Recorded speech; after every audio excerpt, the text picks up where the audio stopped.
सालों से इस बिजनेस का जो छोटा सा अनुभव मुझे मिला है वो आज आपके बीच में शेयर करने का मेरे गुरुदेव ने आज मुझे मौका दिया है। और गुरुदेव मेरे साथ है, मुझे हिम्मत नहीं हो पाती कि उनके सामने कुछ बोलूं, क्योंकि शुरुआती दौर से, क्योंकि मैं बहुत बचपन से मतलब मेरी चाइल्डहुड एज से मैं गुरुदेव के साथ हूँ। और यकीन मानिए, मैं आज आपको मेरी एक जीवन का खुलासा भी कर देता हूँ। मैंने मेरे पिताजी के साथ जितना समय नहीं बिताया उतना समय मैंने प्रहलाद राय सर जी के साथ बिताया है। तो मेरी बहुत प्रैक्टिकल मेरे जीवन की सारी घटनाएं सर के सामने है। परिस्थितियां मालूम है कि किस परिस्थितियों के दौर से मैं गुजरा हूं, तो मैं हिम्मत करके कुछ बात करने की कोशिश कर रहा हूँ। आशा है आप सब डायरी पेन लेके बैठे होंगे। और ये काउंसलिंग सेशन है। वैसे तो ये शब्द छोटा है, आप ध्यान से समझेंगे, ये शब्द बहुत छोटा है, लेकिन इसको अगर अपन बोले इस डायरेक्ट सेलिंग इंडस्ट्री के हिसाब से तो ये गीता सार है। अब आप इसको गीता सार को समझने में आपको आपकी पूरा जीवन लग जाएगा, लेकिन गीता सार कभी किसी इंसान को समझ में नहीं आता। क्यों व्यर्थ चिंता करते हो, तुम क्या लाए थे जो तुम लेके जाओगे, ये शब्द एक लाइन का बताया था, लेकिन इसमें पूरी कहानी छुपी हुई थी कि आपको क्या करना और क्या नहीं करना। लेकिन इसी काउंसलिंग के साथ में दूसरा पार्ट ये आता है कि आप अगर अटक रहे हैं, भटक रहे हैं, लटक रहे हैं, तो आपको एक ऐसे व्यक्ति की जरूरत होती है उस समय जो आपको सही दिशा निर्देश दे, आपको एक गाइडलाइन दे, आपकी परामर्श, आपका जिसको कह सकते हैं उनके साथ आप परामर्श करके आप उस प्रोग्राम को, आपके जीवन की प्रोग्रामिंग को, आपके व्यापारिक प्रोग्रामिंग को, आपकी आर्थिक प्रोग्रामिंग को आप आगे बढ़ा पाए। उसी को काउंसलिंग कहा जाता है, जहां तक मेरी सोच है। काउंसलिंग में और भी कई वर्ड होते हैं, उसको सलाहकार बोलते हैं, काउंसलर बोलते हैं उसको, इंग्लिश में उसको एडवाइजर बोलते हैं। ये सारी चीजें आज से नहीं है या कोई इस बिजनेस कैरियर में नहीं है, ये अनादिकाल से काउंसलिंग चली आ रही है। अब हम उसको समझने में बात करें तो जब युद्ध के मैदान में जब सारी घटनाएं विपरीत हो रही थी, अर्जुन अपनी लक्ष्य से भटक रहे थे, तब भगवान श्री कृष्ण ने उनको काउंसलिंग की और उसको समझाया कि हाँ, ये परिस्थितियां इस तरह से जीती जा सकती, इस तरह से करने से ये हो सकता है। उसका मनोबल बढ़ा और वो मनोबल बढ़ने के साथ ही उसने वापस अपने आप को, अंदर से जो उसका महामानव है वो जिंदा हुआ और उसने वो काम कर दिखाया कि उसको सदियों सदियों तक अर्जुन जी को याद किया जाता है। ऐसे ही काउंसलिंग का दूसरा एक और पार्ट भगवान श्री राम का, राजाधिराज विभीषण, जब लंका के अंदर राम और रावण का युद्ध चल रहा था, आपको याद हो, अगर आपने पिक्चराइजेशन में देखा हो, क्योंकि फिजिकल तो हम उस समय नहीं थे, लेकिन एक पिक्चराइजेशन हुई थी उस समय, आपने उस पिक्चर को विजुलाइज किया होगा, तो उस समय रावण को मारने के लिए राम ने सारे हथियार लगा दिए थे। हालांकि राम भगवान को रूप थे, उनको पता था कि रावण को कैसे मारना, लेकिन वो मनुष्य रूप में थे उस दौर में। तो उनका जो सलाहकार बन के आए थे कि इस रावण को मारने के लिए आपको नाभि में तीर चलाना पड़ेगा, तभी रावण मरेगा, ये सलाहकार बनकर के जो आए थे विभीषण थे। विभीषण ने जब राम को ये बताया और राम ने रावण जी का अंत करने के लिए वध किया और तीर चलाया, तो ये जो सलाह थी, वो सलाह अगर नहीं मिली होती तो राम रावण का कभी अंत नहीं कर पाता। यानी एक विपरीत परिस्थितियों वाले दौर में अगर आपको एक छोटी सी सलाह आपको सही मनस्थिति बनाने के लिए मिल जाए, तो आपका वो मन, अवचेतन मन, बहुत बड़े काम को करने के लिए तैयार हो जाता है और आप उस काम को करके विजय पताका को फहरा देते हैं। इसी तरीके से काउंसलिंग बहुत सारे होती है एज ए कैरियर के रूप में, इसको हम कोच भी कह सकते हैं या टीचर कह सकते हैं, गुरु कह सकते हैं। इसके कई सारे शब्दावली है जिसको अगर हम मानना चाहें, हम समझना चाहें, बहुत बड़ा है। जैसे एग्जांपल के तौर पे एक स्टूडेंट है, अपनी लाइफ में वो टीचर से काउंसलिंग लेता रहता है बार बार, सर ये लेसन है या मेरा ये क्लास का ईयर है, नेक्स्ट ईयर मेरे को क्या करना चाहिए, या इसके हिसाब से मुझे आगे अगर मैं बढ़ूं तो मेरा करियर किस तरह से बन सकता है। तो वो टीचर उसको गाइड करता है कि तुमको ये नहीं ये करना चाहिए। ऐसे ही एक चिल्ड्रन पेरेंट्स के साथ काउंसलिंग करते हैं। जब बच्चा भटक रहा होता है या उसको उस लेवल की तैयारी करवानी होती है माइंड सेट की, तो उसके माता पिता उसको अकेले के साथ बैठ के उसकी काउंसलिंग करते हैं कि बेटा तेरे अंदर वो काबिलियत है, तेरा ये जो माइंड सेट है किस लेवल का है कि तू अभी स्टूडेंट एज में है, चाइल्डहुड एज में, तो आने वाले फ्यूचर में तुम डॉक्टर बन सकता है या एक बड़ा बिजनेसमैन बन सकता है। ये जो भी उस तरह की पेरेंट्स की काउंसलिंग बच्चों के साथ होती है, उनको एक राइट ट्रैक पर लेके जाती है वो काउंसलिंग। इसी तरह किसी ऑफिस के अंदर किसी कॉर्पोरेट कराने में जब उसकी जो मैनेजमेंट टीम होती है, तो जो सीनियर होता है जिसको मैनेजर बोलते हैं या कोऑर्डिनेटर बोलते हैं या बॉस बोलते हैं, वो अपने एम्प्लॉइज से काउंसलिंग करता है। मैं बैंक्स में जाता हूँ तो यहाँ बैंक्स के अंदर मॉर्निंग जब बैंक स्टार्ट होता है तो बैंक मैनेजर पूरी टीम से पहले 20 से 25 मिनट की काउंसलिंग करने के बाद सारे एम्प्लॉइज को अपना अपना सीट पे जाने के लिए अलाउ करता है। देन उसके बाद वो दिन भर की वर्किंग करते हैं और वो एफिशिएंसी रिजल्ट कन्वर्ट करके वो आपको बॉस को देते हैं, मैनेजर को देते हैं। तो ये जो है काउंसलिंग है बहुत इंपॉर्टेंट। इसी तरह से एक स्पोर्ट्समैन है, चाहे वो हॉकी प्लेयर हो, चाहे वो क्रिकेट का हो, फुटबॉल हो, वॉलीबॉल, एनी गेम्स, किसी भी गेम में अगर कोई स्पोर्ट्समैन अपना करियर बनाता है तो सबसे पहले अपना गुरु चुनता है, कोच बनाता है। जो अनुभवी होता है, पारखी होता है, बहुत दूरदृष्टि वाला होता है, उसको वो कोच बनाता है। उसके मार्गदर्शन में वो अपना गेम खेल करके, गेम सीख करके आगे जाकर के वो नेशनल, इंटरनेशनल सब गेम खेल करके वो टॉप आता है। इसी तरह से गुरु, आपके धर्म गुरु होते हैं, रिलीजियंस, जिस भी धर्म को आप मानते हैं, आपका उस धर्म में एक गुरु होता है जो आपको एक राइट ट्रैक पे सामाजिक जीवन को कैसे आगे बढ़ाना है उस पर भी आपको कोचिंग करता है, आपको गाइडेंस देता है, आपकी काउंसलिंग करता है, आपको परामर्श देता है। उस तरह से उस कैरियर को भी आप आगे बढ़ा सकते हैं, क्योंकि ये एक मानव जीवन है, इसमें सारे काम करने पड़ेंगे। सामाजिक काम भी है, आर्थिक काम भी है, पारिवारिक काम भी है, हर तरह के काम में तो हर तरह की काउंसलिंग अलग अलग समय होती है। उसी तरह से एक बिजनेस में, कोई भी बिजनेस हो, आज बड़े से बड़े टाइकॉन भी है तो उनका कोई बिजनेस गुरु है जिसको वो आइडियल मान के फॉलो करके उस बिजनेस का टॉप लेवल लेकर के जा रहे हैं, टॉप लेवल करने की कोशिश कर रहे हैं। तो वो एक कोई ना कोई एक उसका बैकबोन है उस बिजनेस में जिसको वो फॉलो करता है। मैं साहू भाई ढोलकिया की बात करना चाहूंगा, वो बहुत आइडियल पर्सन है इस मेरे लिए, मैं उनको बहुत फॉलो करता हूँ कि एक ऐसी परिस्थिति के दौर के जीवन को जीने वाले व्यक्तित्व आज पूरे वर्ल्ड लेवल के डायमंड किंग है, हीरा व्यापारी, वो सबसे टॉप, इंडिया के नहीं वर्ल्ड के लेवल के सबसे टॉप व्यापारी बन चुके हैं। आज वो देश में ऐसे नाम करते हैं जो उनको फॉलो करने वाले और बन चुके हैं, यानी वो जिस गुरु को फॉलो करके यहाँ आए थे, यहाँ तक पहुंचे, आज उनको फॉलोअर करने वालों की संख्या हजारों में। तो ऐसा भी हो सकता है। और सबसे बड़ी बात, आज हम जिस डायरेक्ट सेलिंग को जी रहे हैं, यहाँ भी आप एक काउंसलिंग करते हैं आपके अपने रोल मॉडल्स, जिसको आपने अपना रोल मॉडल चुना हुआ, जिसको आपने अपना मेंटर बना रखा है, जिसको आपने अपना बिजनेस कोच बना रखा है, उसके द्वारा आपकी काउंसलिंग होती है। आप उनसे काउंसलिंग लेकर के, आप उनसे सलाह लेकर के, आप उनसे परामर्श करके अपने इस बिजनेस मॉड्यूल में आप अपने कैरियर को आगे बढ़ाते हैं और आप उसको अचीवमेंट करते हैं। यानी ये काउंसलिंग का दौर और भी बहुत सारा होता है, एक डॉक्टर पेशेंट के साथ करता है। मैंने इसमें कुछ एग्जांपल्स दिए हैं, बहुत सारी काउंसलिंग होती है हर कैरियर में। चार्टर्ड अकाउंटेंट भी बनता है तो उसका भी एक कोच होता है। यानी कैरियर हो, चाहे पारिवारिक हो, चाहे आर्थिक हो, चाहे अपना शारीरिक हो, हर तरह से एक काउंसलर होना आज के डेट में इंपॉर्टेंट है और होता ही है, चाहे वो हमें पता चलता है या नहीं चलता है। ये सब कोच करते क्या है?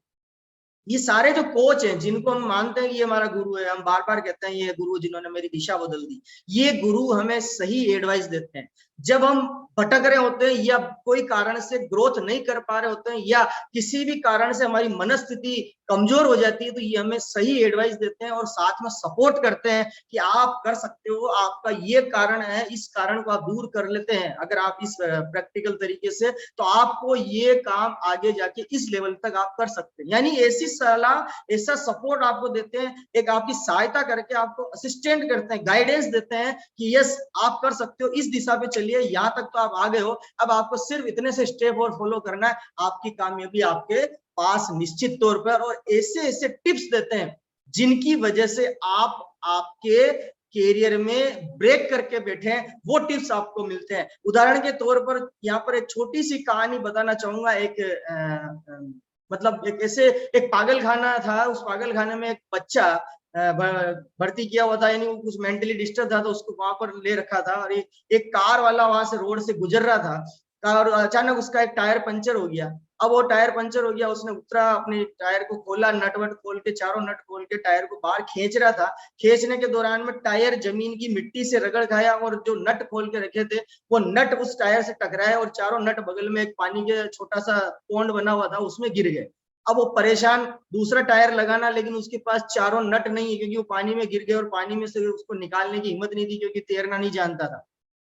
अब ये सारा माजरा, परेशान हो रहा, और वो बच्चा जो पागल खाने में था वो देख रहा था कि यार ये पागल हो गया और हंस रहा है उसको, मतलब बार बार। तो वो इंसान जो एक तो परेशान था कि मेरी टायर खराब, मतलब लगूं कैसे, मैं गाड़ी मेरी खराब अलग हो रही, मेरे को लेट हो रहा, जाना है, लेकिन वो बार बार घूम रहा था, लेकिन स्टेप नहीं निकाल ली, लगाने के लिए तैयार भी है लेकिन नट नहीं मिल रहे, वो परेशान हो रहा था। तो उस बच्चा हंसते हंसते इतना जोर से हंसा कि वो आदमी को और गुस्सा परवान पे चढ़िए। कई बार अपलाइन आपको बोलती है ना, तो आपको और तेज गुस्सा आता है। तो वही कारण है कि वो हंस रहा था, लेकिन उस आदमी का गुस्सा और परवान पे चढ़ गया था, मतलब हाई पावर हो गया था, और उसको जोर से चिल्लाया कि एक तो मैं परेशान हो रहा हूँ, मेरा टायर नहीं लग पा रहा, मेरे को जाना अर्जेंट है, और तू मेरे को देख के हंस रहा है, शर्म नहीं आती। ऐसी ही कुछ बातें हम गलती से अपलाइन को बोल देते हैं, जो बाद में हमें फील होती है। और वो बच्चा हंसते हंसते बोला, अरे भाई मैं हंस आप पे नहीं रहा हूँ, मतलब आपको देख के नहीं हंस रहा हूँ, आपकी काम के तरीके को देख के मैं हंस रहा हूँ। अरे इतना बेदिमाग नहीं है, 3 टायर और लगे हुए हैं, एक एक नट खोल के इस टायर को लगा, 3 नट इसमें कस दे, गाड़ी तेरी चल जाएगी और ठिकाने पहुंच जाएगा। उस इंसान ने बोला, सॉरी उस पागल बच्चे ने बोला उस इंसान को। इसी तरह के छोटे छोटे टिप्स हमें हमारे जो मार्गदर्शक है, हमारे जो काउंसलर है, हमारे जो मेंटर है, वो हमें देते हैं, और उससे हमारी गाड़ी ट्रैक पे चल जाती है और हम बड़े बड़े लेवल को अचीव कर पाते हैं।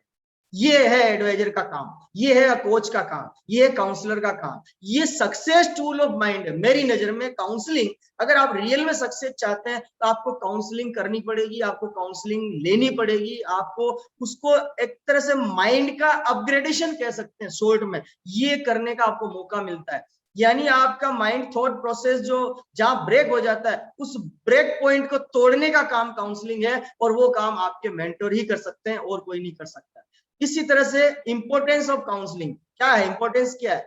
ये काउंसलिंग आपके मन में उठने वाले सारे शंका और सवालों का सही से जवाब देना ही काउंसलिंग कहलाता है। ये मेरा अनुभव मैं आपको शेयर कर रहा हूँ। आपके अपने सोचे हुए लक्ष्य तक पहुंचने में ये काउंसलिंग आपको सपोर्ट करती है। आपने जो भी लक्ष्य बनाया, जैसे मान लीजिए अभी मैं किसी पार्टिसिपेंट्स को म्यूट अनम्यूट करके पूछूं कि आपका क्या कैरियर इस आरसीएम बिजनेस में टारगेट, क्या लक्ष्य क्या है? सर मेरे को एमराल्ड बनना है। अभी मान लीजिए वाइटल पे है, वो स्टार्टर है और एमराल्ड बनना है। अब उसने ड्रीम तो बना लिया, लेकिन उसको पहुंचने तक जो काउंसलिंग की सपोर्ट होती है, वो ही उसको एमराल्ड पहुंचा पाती है। इसलिए काउंसलिंग इंपॉर्टेंट है। आपको ये सलाह देते हैं कि किस तरह से काम करने से आप कामयाब या सफल होंगे। कई बार हम अपनी मर्जी से काम करते हैं। मेरे मेंटर कहते हैं बहुत बार कि आप काम तो मतलब प्रेजेंटेशन सलाह तो अपलाइन की लेते हो, लेकिन दिमाग अपना चलाते हो, इसलिए आप सक्सेस नहीं होते हैं। तो मैं यहाँ आपको कहना चाहता हूं कि अगर आप काउंसलिंग कर रहे हैं, आप जिसको गुरु मान लिए, तो समर्पण कर दीजिए, सरेंडर कर दीजिए। आप उस बिजनेस के अंदर आपसे ज्यादा एक्सपीरियंस्ड, आपसे ज्यादा अनुभवी, आपसे ज्यादा पारखी वो जौहरी है, और उस जौहरी ही हीरे की परख कर सकता है। आप अपना दिमाग न लगाएं, क्योंकि ये अनुभव मेरे पर्सनली मेरे प्रैक्टिकल जीवन में आ चुका है। इसलिए मैं आपसे आज रिक्वेस्टली कह रहा हूं कि अगर आप सफल होना चाहते हैं तो अपने आप को सरेंडर कर दें। आपको फॉलो वही करना है जो आपको इंस्ट्रक्शन दिया जा रहा है।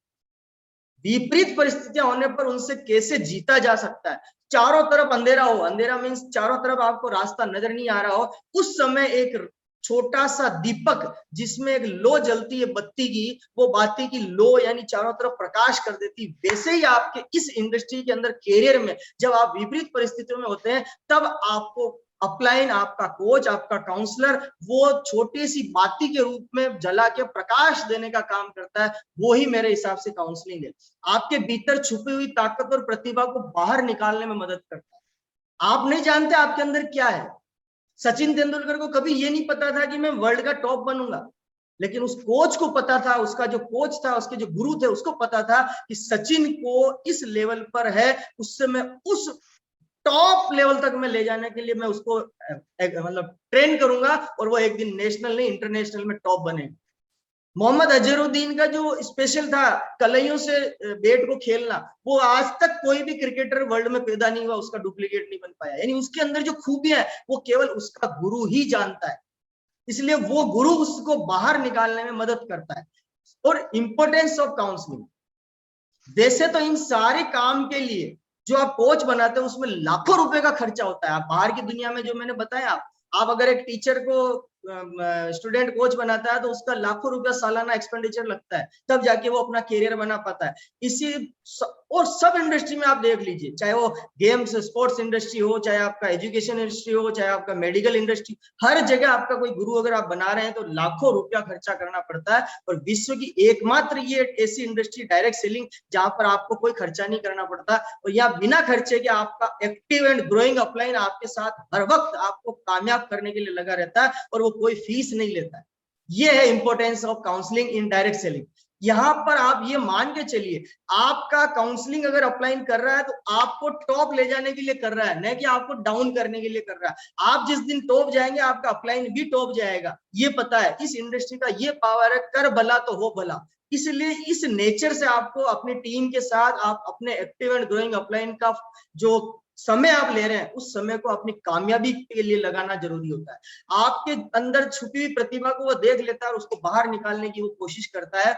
आज हम सीखेंगे कि काउंसलिंग क्यों करनी चाहिए और काउंसलिंग कैसे करनी चाहिए। ये 2 पॉइंट पर मैं बात करूंगा। काउंसलिंग क्यों करनी चाहिए? कुछ चीजें ऐसी होती है सर दुनिया में जो दिखाई तो नहीं देती है, लेकिन वो दिखाई देने वाली चीजों पर बहुत बड़ा असर डालती है, बहुत बड़ा असर डालती है। ये है, आप उसको विजुलाइज करेंगे ना, ये सबकॉन्शियस माइंड का जो माइंड पावर का ये पार्ट आता है। मैं छोटी सी एक स्लाइड से मैं इसको कनेक्ट कर रहा हूँ, क्योंकि अभी मैं इन दिनों में थोड़ा माइंड पावर पर भी काम कर रहा हूँ, तो समझ रहा हूँ, सीख रहा हूँ, तो उससे मुझे समझ में आ रहा है कि कुछ चीजें ऐसी होती है जो विजिबल चीजों पर इफेक्ट डालती, वो दिखती नहीं है, लेकिन वो जो दिखने वाली चीज है ना उस पर इफेक्ट डालती। जैसे एग्जांपल, ये पेड़ है, इस पेड़ पर एप्पल लगे हुए हैं, बहुत सारे एप्पल लगे हुए हैं, शानदार लाल लाल बड़े बड़े एप्पल लगे हुए हैं। आपको इतना मजा आ रहा है, मीठे मीठे एप्पल है, आप सीधे तोड़ के खा रहे हैं, बहुत मजा आ रहा है। लेकिन मैं आपने पूछना चाहता हूँ, अगर इस एप्पल के पेड़ की जड़ ना हो तो क्या आपको एप्पल मिलेगा?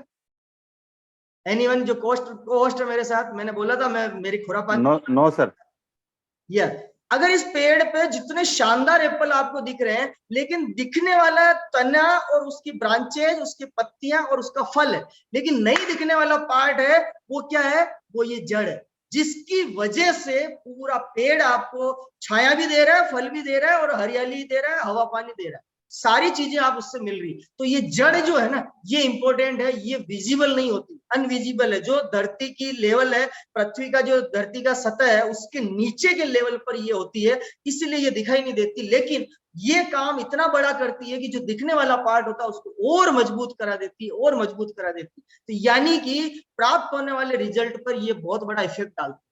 ये होती है काउंसलिंग जो विजिबल नहीं है, कभी दिखाई नहीं देती है। इस काउंसलिंग के ऊपर कभी कोई बड़े बड़ी किताबें नहीं छपी है, इस काउंसलिंग के ऊपर कोई बड़े बड़े राइटर ने कोई बड़ी बड़ी बुक्स नहीं लिखी है, बड़े बड़े कोई चैप्टर सिलेबस ऐसा नहीं है। लेकिन ये काउंसलिंग अदृश्य शक्ति है जो आपको दिखने वाली शक्तियों पर बहुत बड़ा प्रभाव डालती है।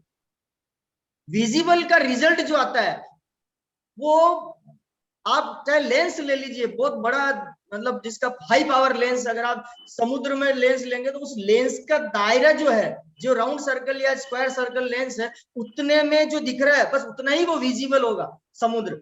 उसके बाद आप इस समुद्र को देखना चाहेंगे तो लेंस हटा के देखेंगे तो आपको धुंधला धुंधला दिखेगा, पूरा क्लियरिटी नहीं आएगी। उसी तरह से अनविजिबल जो होता है रिजल्ट, वो बहुत बड़े होते हैं। जैसे एग्जाम्पल आपके सामने रखना चाहता हूँ, वाईफाई। अभी बहुत सारे लोग वाईफाई से कनेक्ट है मोबाइल या लैपटॉप पे, ये दिखाई नहीं दे रहा है, लेकिन ये इंटरनेट की एक ऐसे ताकत है जो आपको आपके जो जो इंस्ट्रूमेंट आप यूज कर रहे हैं उसमें अगर वाईफाई कनेक्ट कर दिया, वो इंस्ट्रूमेंट आपको पूरे वर्ल्ड में कनेक्ट कर देता है।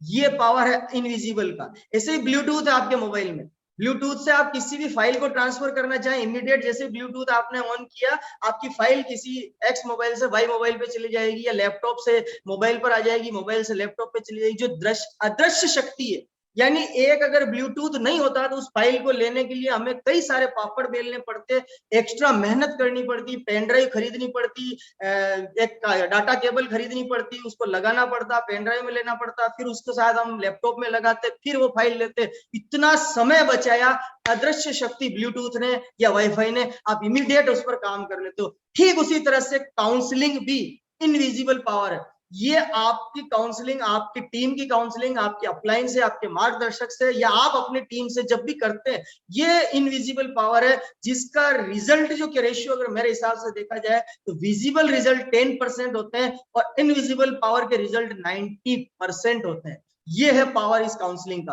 तो आपको आज से ध्यान रखना चाहिए कि जो दिखता है उसके रिजल्ट को लाने के लिए जो नहीं दिख रहा है वो सबसे बड़ा काम कर रहा है, तो हमें उसको पूरा टाइम फोकस करते हुए अपने काम को करना है।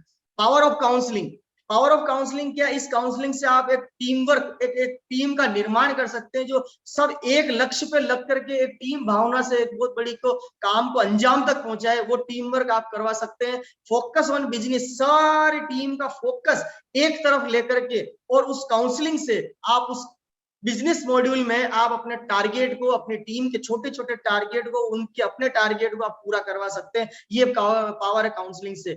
डिसिप्लिन मेंटेन होता है इसमें। काउंसलिंग में आपको रिगार्ड यानी सम्मान करने की परंपरा, एक काउंसलिंग करने के बाद उनका जो रूल रेगुलेशंस इस इंडस्ट्री का है वो उनको पता चलता है, वो उसको बेसिक को फॉलो करते हैं, कार्डिनल को फॉलो करते हैं और 8 कोर स्टेप को फॉलो करते हैं, तो वो एक डिसिप्लिन्ड डायरेक्ट सेलर तैयार होते हैं। और वो आने वाले टाइम में जब इन फ्यूचर में वो आपके लेवल पर आएंगे तो एक डिसिप्लिन्ड टीम, डिसिप्लिन सेना तैयार करते हैं, आर्मी तैयार करते हैं, जो हर समय yes I can do it का एक नारा देती है, एक उसके अंदर आभा मंडल क्रिएट होकर के वो जो मुंह से निकलता है यस मैं करके दिखाऊंगा, वो डिसिप्लिन मेंटेन होता है और एनर्जेटिक टीम तैयार होती है।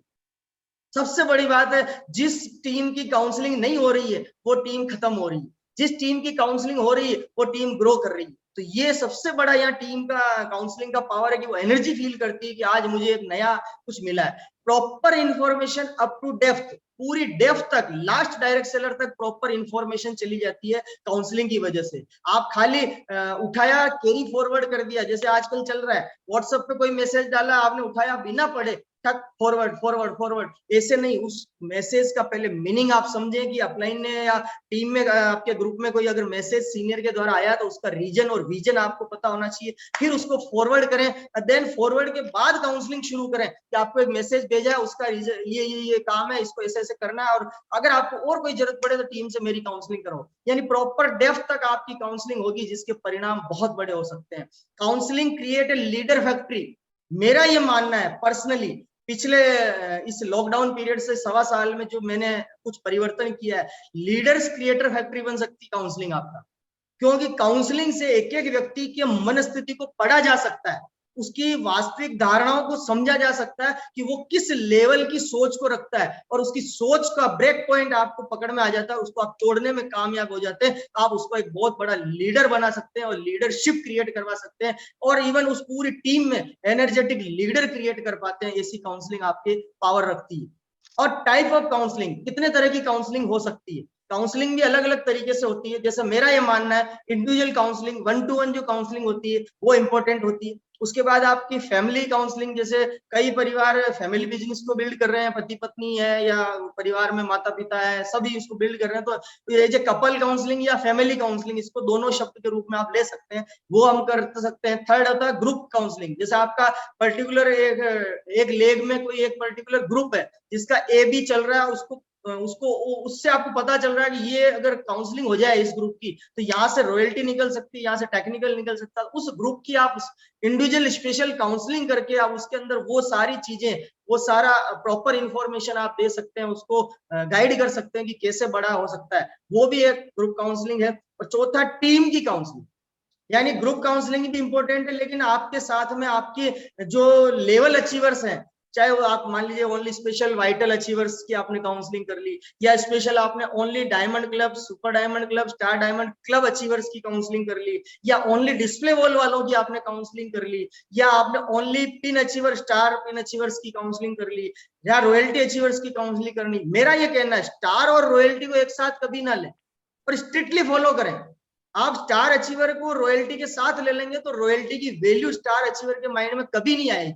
आपको उनको अलग सेशन देना चाहिए और रॉयल्टी को अलग देना चाहिए। टेक्निकल को भी, टेक्निकल के अंदर पर्ल स्टार पर्ल है, एमराल्ड स्टार है, रूबी स्टार, यानी ये जो काउंसलिंग, मुझे ये मालूम है सर, मैं जब फिजिकल प्रोग्राम में जाता था, जब मेरी रॉयल्टी आई तो स्टेज पर टेक्निकल वालों को बुलाया जाता था, रॉयल्टी वालों को बुलाया नहीं जाता। तो आग लगती थी, साला रॉयल्टी कैसे लावा है, टेक्निकल कैसे लावा है, मेरा भी स्टेज पे नंबर आया। जब मेरा टेक्निकल आया तो पर्ल अचीवर को नहीं बुलाते थे, वो स्टार पर्ल से ना को बुलाते थे, फिर स्टेज पे नंबर नहीं आया। स्टार पर्ल बना तो स्टार पर्ल के बाद एमराल्ड को बुलाने लग गए। अब एमराल्ड के बाद अभी जब जैसे लॉकडाउन से पहले की घटना बता रहा हूँ, एमराल्ड को भी नहीं बुला रहे थे, स्टार एमराल्ड एंड अबोव को बुला रहे थे। तो आग लगी हुई है कि कैसे भी करके इस बार इस लेवल को चेंज करके रूबी का लाना है। अब रूबी के बिजनेस को लाने के लिए आग लगी हुई। तो वो आग कब लगती है? जब आप डिफाइन करते हैं कैटेगरी को, तब आग पैदा होती है कि यार मुझे इस मीटिंग में क्यों नहीं बुलाया, क्या कमी है। तो वो आग उसको एक्शन प्लानिंग में लेके कन्वर्ट करती है। तो ये 4 तरह की काउंसलिंग होती है, आप अपनी अपनी काउंसलिंग करें। इंडिविजुअल काउंसलिंग में क्या होता है, 1-to-1 होती है। उसमें जो सामने वाला व्यक्ति वो अकेला होता है और आप सुनने वाले भी अकेले होते हैं। आपकी पारिवारिक, सामाजिक, व्यापारिक परेशानी को वो आप मतलब बिना हिचक के, बिना झिझक के वो अपलाइन के साथ में रख सकता है, ताकि उसका प्रॉपर काउंसलिंग हो। और आपका अपलाइन आप अपनी दूरदृष्टि और अनुभव के आधार पर आपकी समस्या को दूर करने में सहायता करता है। समस्या को दूर खुद नहीं करता, आपको पॉइंट बताता है, वे ऑफ वर्किंग स्टाइल बताता है, आप किस ट्रैक पे जाना है, कौन से रोड पर चलना है, रोड मैप देता है, और आपको हेल्प करके आपको सारी चैलेंजेस जो आ रहे हैं उसको दूर करने में काम करता है। उसके बाद 1-to-1 काउंसलिंग में एक पॉइंट और होता है, जिनका बिजनेस नहीं बढ़ रहा है। 1-to-1 काउंसलिंग में भी बहुत सारे कैटर है। एक तो एक नया डायरेक्ट सेलर है जिसका वेलकम मीटिंग, उसका प्रमोशन, उसका मोटिवेशन, उसको डायरेक्शन देकर के उसको आगे बढ़ाने पे काम करें। लेकिन एक ऐसा डायरेक्ट सेलर है जो ज्वाइन किया हुआ 6 महीने हो गए, 8 महीने हो गए, लेकिन उसका बिजनेस नहीं बढ़ रहा, आज भी 5,000 में अटक रहा भटक रहा है। तो उसके साथ काउंसलिंग अलग से करनी। वो जिसका बिजनेस नहीं बढ़ रहा है तो उसके साथ अकेले बैठने की जरूरत होती है, 1-to-1 करने की जरूरत होती है। इस काउंसलिंग में अपलाइन की जरूरत नहीं होती। ये आपको अपने लेवल पर समझने वाली बात होती है, क्योंकि 5,000 में अटका हुआ है, जब उसको आप 50,000, 1 लाख तक आप लाने का ताकत आपके अंदर है, क्योंकि आप उस टीम के ग्रुप सीनियर है। यहाँ पर अपलाइन की जरूरत नहीं है। ये अकेले में आपकी साथ जब रहेगा तो वो अपनी बात को प्रॉपर रख पाएगा कि मेरे बिजनेस में नहीं बढ़ने का रीजन क्या है, मैं क्या नहीं कर पा रहा हूँ, या मैं जो कर रहा हूँ उसमें गलत क्या, आप बताइए। वो प्रॉपर तरीके से खुल के आपके सामने आएगा। और उसमें कोई भी परिस्थिति हो सकती है, पारिवारिक, आर्थिक, सामाजिक, ना समझी, या कैरेक्टर, यानी जैसे लेन देन का कोई मनी का जो इश्यू होता है, बहुत सारे कारण होते हैं। वो उन कारणों को अपलाइन सही ढंग से समझ के वहां पर आपको ट्रैकिंग करता है, और कहाँ आपने वीक पॉइंट है उस पर वो पंच मार के हथौड़ा मार देता है, और वो कील अंदर घुस जाती है और आपको लग जाती है और आपका बिजनेस स्टार्ट हो जाता है। तो ये 1-to-1 काउंसलिंग जिसका बिजनेस नहीं बढ़ रहा उसके लिए इस तरीके से करनी होती है। और आपसी बातचीत से सारी समस्याओं का खत्म होता है, मतलब निदान हो जाता है, और नेगेटिव थॉट जो उसके माइंड में आ जाती है या आना शुरू होती है, वो उसका इमीडिएट एंड हो जाता है। ये इंपॉर्टेंट काउंसलिंग है मेरी नजर में, जो 1-to-1 में जिसका बिजनेस ब्लॉक हो गया या नहीं बढ़ रहा है, बार बार ये जो पिक्चर दिख रही है ना आपको, बढ़ रहा घट रहा बढ़ रहा घट रहा, यहाँ पर काउंसलिंग बहुत इंपॉर्टेंट है। अपलाइन को अपने बिजनेस स्ट्रक्चर को चेक करने की जरूरत है। जो भी आप लेवल पे हैं, आप बिगिनर से ऊपर के लेवल पर आप जो है वाइटल अचीवर से कर सकता है, या स्टार अचीवर कर सकता है, या रॉयल्टी अचीवर इसको कर सकता है। ये करना इंपॉर्टेंट है। लेकिन दूसरे 1-to-1 काउंसलिंग बहुत जरूरी है, जिनका बिजनेस बहुत स्पीड से बढ़ रहा है, इमीडिएट ज्वाइन किया और 2 महीने में बिजनेस 2 लाख हो गया। ऐसे आदमी के साथ काउंसलिंग की बहुत जरूरत है। इस काउंसलिंग में अपलाइन की जरूरत पड़ती है, क्योंकि आप पहले फोन करके उनको बता दें कि सर ये व्यक्ति जिसका बिजनेस इतने कम समय में इतना बड़ा हो गया है, आपका सपोर्ट चाहिए, उसको हम और कैसे बड़ा करें। तो आइए आप मिलके उसकी काउंसलिंग करते हैं। आप उस समय अपने इमीडिएट जो टेक्निकल अचीवर्स हैं, पर्ल, स्टार पर्ल, एमराल्ड, उनको आप साथ में लेंगे और वहां काउंसलिंग करेंगे। इनको सही गति देने की जरूरत है, सही राइट डायरेक्शन देने की जरूरत होती है, क्योंकि स्पीड से बिजनेस तो बढ़ा लेते हैं, वो किसी भी तरह से आनन फानन, येन केन प्रकार अपना, मतलब ऑब्लिगेशन में जो कहते हैं ना बिजनेस बढ़ाते हैं, वो बढ़ाना केवल फार्म भरने वाला बिजनेस वाला मामला, वो करके स्पीड तो बढ़ा देते हैं, लेकिन उसको संभाल नहीं पाते। तो यहाँ उसको सही डायरेक्शन मिलता है। यहाँ उसको काउंसलर बनाने के लिए प्रेरित करते हैं कि आप अपनी टीम से काउंसलिंग करिए, किस तरह से करना, ताकि उसमें से और आप कैसे लीडर क्रिएट कर पाए। और यहाँ इनको अच्छी अच्छी बुक्स रिकमेंड कर सकते हैं कि आपको अब इस इतने बड़े बिजनेस को हैंडल करने के लिए आपको टीचर बनना पड़ेगा। टीचर बनने के लिए इस टीचर की ये बुक आपको पढ़नी चाहिए, ताकि आप उस प्रॉपर अपनी टीम को संभाल पाए। तो ये एक ऐसी बुक आप कोई भी रिकमेंड करें जो आपकी फेवरेट बुक हो। मेरी नजर में यहाँ पर आपको सजेस्ट करना चाहिए आरसीएम बिजनेस की चुनौतियों से मुकाबला बुक है, और एक बाहर के जो हमारे अच्छे मोटिवेशनल स्पीकर या ट्रेनर है, उनमें बड़ी सोच का बड़ा जादू, ये 2 किताबें हैं। या एक कैसे बने network marketing, Millionaire network marketing में, जो प्रहलाद सर ने रिकमेंड कर रखी है हम सबको, हम उसको पढ़ रहे हैं अभी, मेरी पूरी नहीं हुई, मैं भी पढ़ रहा हूँ। तो ऐसी बुक्स को आप यहाँ रिकमेंड कर सकते हैं। और ये बिजनेस की स्पीड को कैसे मेंटेन करना है, यहाँ पर आप इस काउंसलिंग में सिखा सकते हैं। ये बहुत इंपॉर्टेंट है। यहाँ पर आपको इस व्यक्ति की भी काउंसलिंग करना जरूरी है। ग्रुप काउंसलिंग, आप पर्टिकुलर किसी एक ग्रुप में आपने ये फील किया कि यहाँ पर अगर हम टाइम डालें, इनको प्रॉपर गाइड करें, तो यहाँ से बूम हो सकता है, बड़ी पिन लेवल निकाल सकते हैं। तो ये काउंसलिंग करनी है आपको हर महीने की 1 तारीख।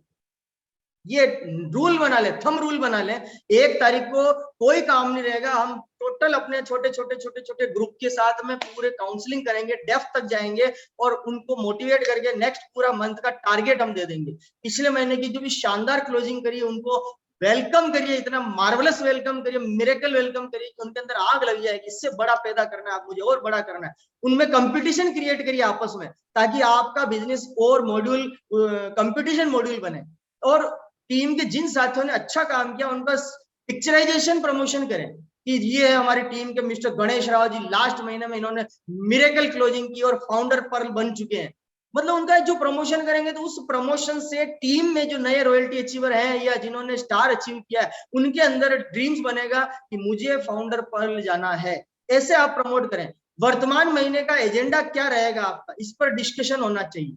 इस डिस्कशन में आपको लगता है कि कोई एकदम न्यू गेस्ट है जिन्होंने अभी ज्वाइन नहीं किया, तो एक बार उनको मीटिंग से लेफ्ट करवा लें, लीव करवा दें, सॉरी। उसके बाद आप अपनी जो डायरेक्ट सेलर के साथ ही ये डिस्कशन होना चाहिए, नए गेस्ट के बीच में आप कोई डिस्कशन नहीं करें। और सभी का मंथली शेड्यूल फाइनल होना चाहिए। मैं रोजाना जूम पर मेरा शेड्यूल क्या रहेगा, मेरी टीम में कितनी जूम मीटिंग्स हो रही है, और कंपनी का जो आज तक का अभी तक का जो अपडेटेड प्रोग्राम्स है वो हम पूरी टीम तक जा रहा है या नहीं जा रहा है। कंपनी का कोई शेड्यूल आया हुआ है प्रमोशन का तो आप उसको प्रमोट कर रहे हैं या नहीं कर रहे हैं। जैसे कंपनी ने कल एक पोस्टर भेजा कि फाउंडर एमराल्ड एंड अबव का कंपनी ऑनलाइन डिजिटल प्लेटफॉर्म पे बहुत बड़ा वर्चुअल सेलिब्रेशन करने वाली, जो कंपनी लेवल पे होगा, उसकी डेट बहुत जल्द अनाउंस होने वाली। तो आप उसको प्रमोशन करना शुरू कर दें ताकि लोगों के अंदर क्यूरियोसिटी हो कि क्या होगा इसमें, उसका कितना बड़ा मौका उसके अंदर है कि उस प्रोग्राम को अटेंड करके अंदर वो एक्टिविटी अपना ड्रीम बड़ा कर सकता है।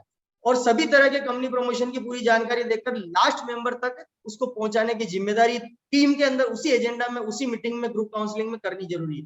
टीम की क्या ताकत हो सकती है वो टीम के सामने जरूर प्रमोट करें। पर्टिकुलर एक ग्रुप में मान लीजिए आपको पोटेंशियलिटी लग रही है कि यहाँ पर हम गामा ओरिजिनल पर इस पूरे ग्रुप में बहुत बड़ा मिरेकल कर सकते हैं, तो उस पूरे ग्रुप को केवल अटेंशन मोड में रखिए, ओनली गामा ओरिजिनल का प्रमोट करके। और मान लीजिए आपको लग रहा है कि नहीं ये हरीश संजीवनी का ग्रुप है, इसमें एग्रीकल्चर बेस है, उसमें गामा नहीं लाना है, उसमें एग्रीकल्चर को ही लाना है, क्योंकि हमें यहाँ डिफाइन करना सीखना पड़ेगा। सबको मिक्सचर करके आप बिजनेस नहीं चल सकता है। आपको आइडेंटिफाई करना पड़ेगा कि मेरी टीम में ये लोग स्पेशल एक्सपर्ट फॉर एग्रीकल्चर है, एक्सपर्ट फॉर गामा ओरिजिनल है, एक्सपर्ट फॉर न्यूट्रिशन है, एक्सपर्ट फॉर नेटवर्क बिल्डिंग है, एक्सपर्ट फॉर ट्रेडिंग B2B या B2C है। ये आपको डिफाइन करना सीखना पड़ेगा और उनको उस लेवल की काउंसलिंग करनी है। बाकी सब चीजें छोड़ दो। आप, मेरी हॉबी है कि मैं बल्क सेलिंग कर सकता हूँ और मेरे को आप बोलोगे कि तुम ज्वाइनिंग करा, तो सॉरी टू से माय फ्रेंड्स, वो क्विट कर देगा, बिजनेस नहीं करेगा। लेकिन आपने मेरी इंटरनल को समझ लिया है, मेरी एक्सपीरियंस को, आप मेरे को उस लेवल पे प्रमोट करो, मैं बड़ा बिजनेस करके आपको दूंगा। तो ये पावर है। किसी भी तरह की कोई कंप्लेंट उस मीटिंग में नहीं होनी चाहिए, क्योंकि वो आप एजेंडा प्लान करने के लिए मीटिंग कर रहे हैं। कंप्लेंट अगर आपकी कोई इंडिविजुअल है, आप उसको इंडिविजुअल बात कर सकते हैं, प्लानिंग कर सकते हैं कि सर आपसे मुझे समय चाहिए, कुछ बातचीत करनी। फिर आप पर्सनली उनसे वापस जूम मीटिंग प्लान करके उसमें आप वो सब्जेक्ट जो विषय उसको आप चर्चा कर सकते हैं। और बाकी आप फॉलो करें। टीम में एक और सबसे बड़ी बात है, लास्ट डेप्थ तक काउंसलिंग जो होती है वो क्या फायदे देती है, उस फायदे के आधार में आपको बताना चाहूंगा। इसमें आपसी संबंध बढ़ते हैं। आप अगर डेप्थ तक खुद जाएंगे तो आपके रिलेशन और मजबूत होंगे कि एक लास्ट डायरेक्ट सेलर सोचेगा कि इतना बड़ा अपलाइन आज मुझे कॉल कर रहा है, मतलब ये मेरी पहुंच, मेरी जो वर्किंग है, चाहे मैंने 5,000 ही बिजनेस किया है, मेरा बिजनेस वहां तक पहुंच गया अपलाइन नजर रखे हुए, इसलिए वो रिलेशन बन जाता है और रिलेशन आपके बिजनेस को बड़ा करता है। उनको गोल बनाने में आप बहुत बड़ा हेल्प कर सकते हो काउंसलिंग में। उनको डायमंड क्लब और बाकी सारे ऑफर में आप शामिल कर सकते हो, क्योंकि वो नया व्यक्ति, वो एकदम डेप्थ में, उसको ये नहीं पता है कि इस क्लब के बेनिफिट क्या है, कंपनी के भी मेजर ऑफर क्या चल रहे हैं। आप उनको प्रॉपर गाइड कर सकते हो, उनसे आप डिस्प्ले वॉल खुलवा सकते हो। ये पावर है कि आप एक नए डायरेक्ट सेलर में जितनी आग होती है वो पुराने लोगों में नहीं होती। वो पुराने लोगों के अंदर क्या चिकने गढ़े वाली बात हो जाती है। हाँ, बोला होगा ना, रोज बोलते हैं अपलाइन का तो काम यही है बोलने का, लेकिन एक नई एनर्जी को आप अगर आग लगा देंगे, मेरा ये मानना है कि 50,000 लीटर के टैंकर को आग लगाने के लिए चिंगारी काफी है। और वो चिंगारी इस नए डायरेक्ट सेलर में होती है। और डेप्थ में आप जाकर के अगर डिस्प्ले वॉल खुला दोगे और उसका 5,000 business volume diamond club maintain करोगे, वो 5,000 का बिजनेस आप पूरी टीम को इफेक्ट करता है। और आप आपस में जब बातचीत करोगे तो उसकी स्किल क्या है ये आप पकड़ पाओगे। आप समझ पाओगे कि उसके अंदर लीडरशिप की स्किल है, उसके अंदर काउंसलिंग की स्किल है, उसके अंदर सेल्स की स्किल है, या जो भी स्किल उसके अंदर बातों में फील हो रही, आप उसको तुरंत प्रभाव से आप उस पर काम करके उसको उस लेवल का डेवलप कर पाओगे। उसकी लिस्ट बनाने में आप बहुत बड़ा मदद करके उसकी लिस्ट बिल्डिंग पर आप काम करवा सकते हो, क्योंकि एक व्यक्ति ज्वाइन करना आसान है, लेकिन लिस्ट बनाना सबसे टिपिकल समझता है कि यार कौन लिखे पेपर पेन में, है ना मेरे मोबाइल में, मैं बात कर लूंगा। ऐसे ऐसे नंबर भी होंगे सर मोबाइल में जिनको साल भर हो गया होगा सेव किए हुए हो, लेकिन आपने अभी बात ही नहीं की होगी, या आपको याद नहीं आया होगा कि वो नंबर मैंने सेव क्यों किया। अगर जब उसको राइटिंग में लिखोगे, उसको लिखवाओगे, तो उसको पता चलेगा हाँ मेरी लिस्ट तो इतनी बड़ी है सर, मैं तो बहुत बड़ा कर सकता हूँ, उसकी सोच बड़ी हो जाएगी, और उसको प्लान श्योर बना सकते हो आप। सबसे बड़ी बात है, अगर वो डेप्थ में एक प्लान श्योर तैयार हो जाता है तो पूरी टीम के अंदर मिरेकल कर सकता है, और बेसिक की शुरुआत करा के नया मॉड्यूल तैयार कर सकते हो, जो ऊपर वाली पूरी टीम को एक लेसन मिल जाता है, एक एग्जाम्पल क्रिएट होता है, बार बार उस व्यक्ति का नाम ले लेके उसको हिट कर सकते हो। कि जैसे देखिए मान लीजिए गणेश राव जी ने ये किया, मान लीजिए पाणिग्रही जी ने ये किया, या मान लीजिए श्यामल मंडल जी ने ये किया, तो आप उस पर्टिकुलर मीटिंग में एक या दो नाम को बार बार लेकर के उसको ब्रांड बनाओगे, तो बाकी सारे लोग उसको आइडेंटिफाई करेंगे और उसको फॉलो करेंगे, तो सभी के लिए मददगार हो सकता है। जैसे एग्जांपल आपने देखा होगा मिस्टर महावीर प्रसाद जी शर्मा, जो गामा ओरिजिनल पर इतना मिरेकल की आज पूरे नेशनल लेवल पर उनका ब्रांड हो गया। वो ब्रांड बनाने में अपलाइन सपोर्ट करता है, तो वो माहौल आप बना सकते हो डेप्थ में से निकाल करके। और लास्ट इसके साथ क्या फायदा होता है, उसको डिजिटल मीटिंग में लाया जा सकता है, क्योंकि आप एक साल से परेशान हो, जूम पर आओ जूम पर आओ, कोई आ नहीं रहा है ना, तो आप उन नए व्यक्तियों पर बात करिए, आपकी ट्री डाउनलोड करें, उसमें नई ज्वाइनिंग जो आई है एक एक करके उनको फोकस करें, आधा आधा घंटा काउंसलिंग करेंगे, तो उनको आप इस तरह की डिजिटल प्लेटफॉर्म पे ला सकते हो। उसके बाद ये काउंसलिंग सब पर भारी पड़ेगी, मैं आपको रियल बता रहा हूं, ये काउंसलिंग बाकी सारी काउंसलिंग पर भारी पड़ेगी, क्योंकि इससे नई पीने ग्रोथ करने में जबरदस्त बढ़ोतरी आ सकती है। क्योंकि एक डेप्थ, जड़ों में पानी डालना, अपन जो कहते हैं ना पेड़ बड़ा कैसे होगा, जब जड़ों में पानी डालेंगे, वो पानी इस डेप्थ वाली काउंसलिंग से डालने से ऊपर के सारे लेवल पर इफेक्ट आता है, और उस डेप्थ को कभी नहीं भूलना चाहिए। यहाँ से डायमंड क्लब बन सकता है, super diamond club, star diamond club, यहाँ से beginner to star vital achiever create करवा सकते हो, जिससे बड़ी बड़ी पीने आप जंप करा सकते हो, बड़े बड़े लेवल चेंज करवा सकते हो। यहाँ से काउंसलिंग से वापस विजन बड़ा होता है, एक दूरदृष्टि वापस तैयार होती है, किसी भी कारण से किंतु परंतु, यानी इफ बट परंतु लेकिन किंतु, ये 5 वर्ड से अगर उसका विजन खत्म हो गया इस इंडस्ट्री का, तो वापस का एक काउंसलिंग उसके विजन को 1000 गुना बड़ा कर सकती है। ये पावर इस काउंसलिंग से वापस एक दूसरे के अंदर एक वापस एक ऐसी भावना क्रिएट कर सकती है, एक नई शुरुआत करवा सकती है, एक नए लक्ष्य के साथ उसको काम स्टार्ट करने के लिए प्रेरित कर सकती है, उसको माइंड सेट कर सकती है, और उसका अपग्रेडेशन कर सकती है कि यस मैं कर सकता हूं सर, यहां तक मैं बहुत बड़ी गलती कर रहा था, अब मैं बहुत बड़ी तैयारी के साथ लगता हूं सर, आपकी काउंसलिंग ने आज कमाल कर दिया, वो मेरे जीवन पर बहुत बड़ा असर डाल दिया, आने वाले समय में मैं कभी अगर बड़ा बनूंगा, ये दिन मुझे याद रहेगा कि 2 जून की रोटी के लिए इंसान इतनी मेहनत करता है, इतनी मेहनत करता है, ऊपर से पसीना टपकता है, पाँव में जूते चप्पल तक आ जाता है, तब 2 जून की रोटी नसीब होती है। और आज ये काउंसलिंग 2 जून को हुई है, आज मेरे लिए ये दिन मिरेकल दिन है, इस काउंसलिंग से मेरे जीवन में बहुत बड़ा प्रभाव पड़ा और मैं इस लेवल पर पहुंचा। एक दिन आप ऐसे मैसेज देने वाले बन सकते हो इस काउंसलिंग से। काउंसलिंग से आप गेम चेंजर बनाए जा सकते हैं सर। इस काउंसलिंग का पावर आपकी टीम के अंदर ऐसे ऐसे महारथी हैं, किसी के पास हीरा, छोटा हीरा, किसी के पास बड़ा हीरा, लेकिन आपकी टीम में कोहिनूर का हीरा भी है, उसको आप परख सकते हैं, उसको गेम चेंजर साबित कर सकते हैं। ऐसा काउंसलिंग का प्रभाव पड़ता है। काउंसलिंग से हर महीने टीम में नए व्यक्तियों में जुनून को जगाया जा सकता है। एवरी मंथ जो आपकी काउंसलिंग होती है, हर महीने का जो आपका रिजल्ट आता है, आपकी टीम का बिजनेस रिजल्ट, उसमें से नए नए व्यक्ति को आइडेंटिफाई करके उसको आप मॉड्यूल बना करके बहुत बड़े लेवल पर आप ले जा सकते हो, जुनून जगा सकते हो, नई एनर्जी में आग लगा सकते हो। इतना बड़ा पावर इस काउंसलिंग का है। इसलिए मैं कहना चाहूंगा, काउंसलिंग जो आपकी गुरुदेव से होती है, या आप जिसको भी आपका रोल मॉडल मानते हैं, आप उनसे अपनी टीम की काउंसलिंग करें और फोकस करें अपने टारगेट पर और उसको अचीव कर लें। क्योंकि बिना टारगेट को अचीव किए आपकी वही घटना हो जाएगी जो विजिबल और इनविजिबल पावर में। फिर इनविजिबल पावर में पानी कोई डालने वाला मिलेगा नहीं, और जड़ों में जब पानी नहीं मिलेगा, खाद पोषण और उसको नहीं मिलेगा, तो वो उस पेड़ पर लाल लाल एप्पल, चमचमाते एप्पल, मीठे मीठे एप्पल लगेंगे नहीं। और अगर आप उसको एप्पल को खाना चाहते हैं, एप्पल आपके शरीर में सारा पोषण करता है, तो उस एप्पल को आप प्राप्त करना चाहते हैं तो आप अपनी टीम से काउंसलिंग करवाएं। इस काउंसलिंग से आप अपने टारगेट सेट करें और उस टारगेट से आप उनको काम में एक्शन में लें और एक्शन का रिएक्शन रिजल्ट में कन्वर्ट करें और अचीव करें। क्योंकि मेरा यह मानना है, एक टीचर 50 स्टूडेंट को पढ़ाता है तो एक टीचर में इतनी काबिलियत होती है कि वो 50 कलेक्टर पैदा कर सकता है, चाहे वो खुद कलेक्टर ना बने। इसलिए वो काउंसलिंग इंपॉर्टेंट है, बहुत जरूरी है। और आपने आज मुझे मौका दिया इस प्लेटफॉर्म पर, जो मेरा अनुभव था, मैंने इस इंडस्ट्री से जितना सीखा है वो आज आपके सामने मैंने प्रेजेंट करने की कोशिश की है। आपने मुझे समय दिया, उसके लिए दिल से धन्यवाद, बहुत बहुत धन्यवाद। Thank you very much.